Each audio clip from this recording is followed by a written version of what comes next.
सरिता जी की काली बहू। लखनपुर गांव में सरिता अपने दो बेटों माखन और लाखन के साथ रहती थी। माखन का विवाह हुए 2 साल हो चुके थे। उसकी पत्नी मधु बहुत सुंदर थी और वह दहेज में बहुत सामान लाई थी। सरिता का दूसरा बेटा थोड़ा सांवला था। सरिता उसके लिए भी ऐसी ही बहू लाना चाहती थी, लेकिन उसे कोई लड़की वाला पसंद नहीं करता था। एक दिन सरिता को रास्ते में उसकी सहेली बिमला मिली। सरिता जी से, बिमला बहन कैसी हो?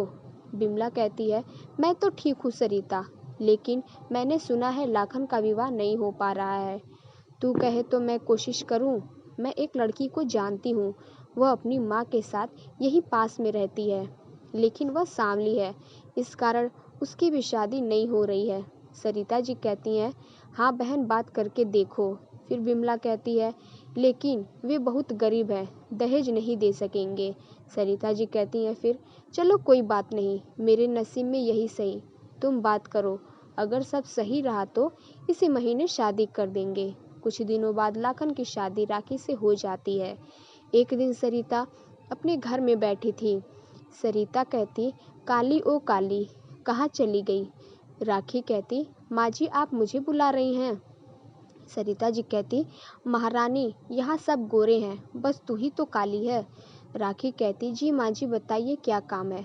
इस पे सरिता जी कहती, सुन बहुत आराम हो गया, तेरी जेठानी मधु बहुत सारा दहेज लाई है और एक तू तो काली ऊपर से कंगाल घर से आई है, आज से घर का सारा काम तू करेगी। राखी कहती है, ठीक है माँ जी, आप चिंता न करें, मैं सारा काम कर लूँगी। सरिता और मधु मिलकर राखी से सारा काम करवाते थे। एक दिन सरिता ने राखी को बुलाया। सरिता ने कहा, सुन बहू, दिवाली आने वाली है, तू अभी भी सारे घर की सफाई शुरू कर दे। राखी कहती है, लेकिन माँ जी अभी तो बहुत दिन है। इस पे सरिता जी कहती, हाँ तो अभी से शुरू करेगी तभी तो हो पाएगी। राखी घर की सफाई में लग जाती है। तभी लाखन घर आता है।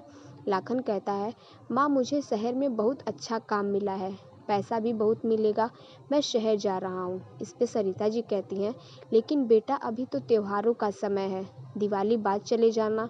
लाखन कहता है, नहीं माँ, मुझे कल ही जाना पड़ेगा, मैं राखी को भी ले जाऊँ क्या? सरिता जी कहती हैं, ये शहर में क्या करेगी, अभी त्योहार पर बहुत काम है, तू एक काम कर, करवा चौथ पे आएगा तब इसे ले जाना। लाखन शहर चला जाता है और कुछ दिन बाद करवा चौथ आने वाली ही थी। राखी कहती है, माँ जी करवा चौथ आने वाली है, मुझे बता दीजिए कैसे व्रत रखते हैं और कैसे पूजा होती है।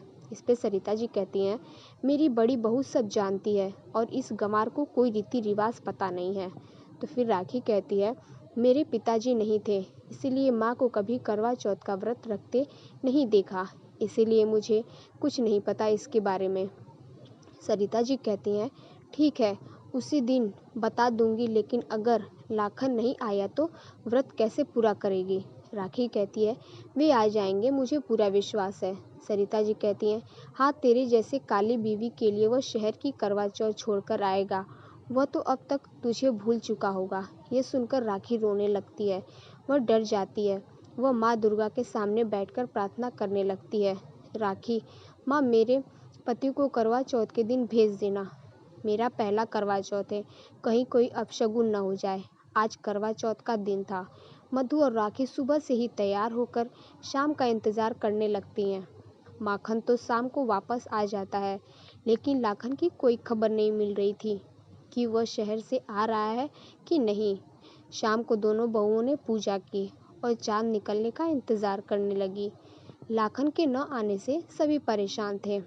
माखन कहता, माँ मैं जाकर और लोगों से पता करता हूँ जो शहर से आज ही आए हैं, क्या पता लाखन की किसी से बात हुई हो। सरिता जी कहती हैं, कोई ज़रूरी नहीं है, मुझे पता है इस मनहूस की शक्ल देखकर वह कहाँ गया है, अब वापस नहीं आएगा, मुझे लगता है वह इससे पीछा छुड़ाने के लिए ही शहर गया है। मधु कहती है, हाँ माँ जी आप ठीक कह रही हो, देवर जी ने शहर में ही कोई पसंद कर ली होगी, इसे तो धक्के मारकर घर से बाहर निकाल देना चाहिए। इस पे माखन कहता है, तुम दोनों ये क्या कह रही हो, शर्म आनी चाहिए तुम्हें। सरिता कहती है, तू चुप रह, इस कंगाल के चक्कर में मेरा बेटा भी हाथ से चला गया।